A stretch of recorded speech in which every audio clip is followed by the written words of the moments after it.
ನಮಸ್ಕಾರ ಎಲ್ರಿಗೂ, welcome back to my new recipe. ಇವತ್ತು ನಾವು ಪೊಟ್ಯಾಟೊ ಚಿಕನ್ ಮಾಡ್ತಾಯಿದ್ವಿ. ಅದು ಮಾಡೋಕ್ಕೆ ಒಂದು ಪಾತ್ರೆಯಲ್ಲಿ ಒಂದು 2 to 3 ಸ್ಪೂನ್ ಎಣ್ಣೆ ಹಾಕ್ಕೊಂಡಿದ್ದೀನಿ. ಎಣ್ಣೆ ಕಾಯ್ತಾ ಇದೆ. ಕಾದಿದ ತಕ್ಷಣ ನಾನೊಂದು 2 ಈರುಳ್ಳಿ ಕಟ್ ಮಾಡ್ಕೊಂಡಿದ್ದೀನಿ. 2 to 3 ಈರುಳ್ಳಿ ಹಾಕ್ಕೊತಾ ಇದ್ದೀನಿ. ಈರುಳ್ಳಿ ಎಲ್ಲ ನೀಟಾಗಿ ಫ್ರೈ ಆಗಬೇಕು. ಫ್ರೈ ಆಗಿದ ತಕ್ಷಣ ಚಿಲ್ಲೀಸ್ ಹಾಕ್ಕೊತಾ ಇದ್ದೀನಿ. ಮೆಣಸಿನ್ಕಾಯಿ, ನಿಮ್ಮ ಖಾರ ಎಷ್ಟು ಬೇಕೋ ಅಷ್ಟು ಮೆಣಸಿನ್ಕಾಯಿ ಹಾಕ್ಕೋಬೋದು. ನಾನು 10 ಮೆಣಸಿನ್ಕಾಯಿ ಹಾಕ್ಕೊಂಡಿದ್ದೀನಿ. ಇದೆಲ್ಲ ನೀಟಾಗಿ ಫ್ರೈ ಆಗಬೇಕು. ಫ್ರೈ ಆಗಿದ್ದಾದಮೇಲೆ ಸ್ವಲ್ಪ ಪುದೀನ ಹಾಕ್ಕೊತಾ ಇದ್ದೀನಿ.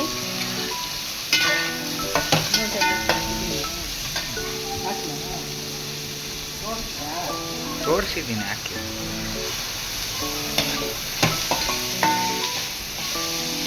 ಪುದೀನ ಎಲ್ಲ ನೀಟಾಗಿ ಫ್ರೈ ಆಗಬೇಕು.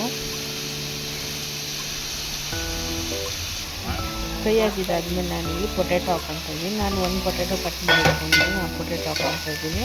ಆಲೂಗಡ್ಡೆ ಚಿಕನ್ ಸಾಂಬಾರು, ಸ್ವಲ್ಪ ಕಡಲೆ,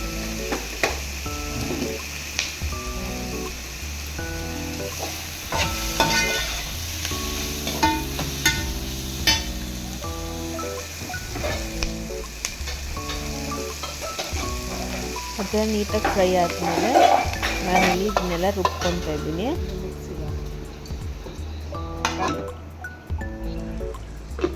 ಮತ್ತು ಇನ್ನೊಂದು ಪಾತ್ರೆಯಲ್ಲಿ ಒಂದು ಸ್ವಲ್ಪ ಎಣ್ಣೆ ಮತ್ತು ಚಿಕನ್ ಹಾಕ್ಕೊತಾ ಇದ್ದೀನಿ. ನಾನಿಲ್ಲಿ 1 ಇಂದ 1.5 kg ಚಿಕನ್ ಹಾಕ್ಕೊತಾ ಇದ್ದೀನಿ. ಮತ್ತು ಸ್ವಲ್ಪ ಉಪ್ಪು, ಹಾಕಿ 1 ಸ್ಪೂನ್ ಶುಂಠಿ ಬೆಳ್ಳುಳ್ಳಿ ಪೇಸ್ಟ್ ಹಾಕ್ತಾಯಿದ್ದೀನಿ.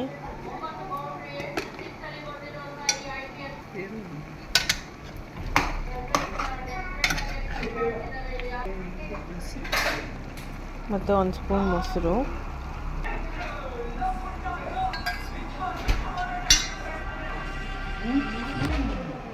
ಅದನ್ನು ನೀಟಾಗಿ ಚಿಕನ್ ಎಲ್ಲ ಬೆಂದಮೇಲೆ ನಾನು ಇಲ್ಲಿ ರುಬ್ಬಿಟ್ಕೊಂಡಿರೋಂಥದ್ದನ್ನ ಹಾಕ್ತಾಯಿದ್ದೀನಿ. ಮತ್ತು 1 ಸ್ಪೂನ್ ಧನಿಯಾ ಪುಡಿ,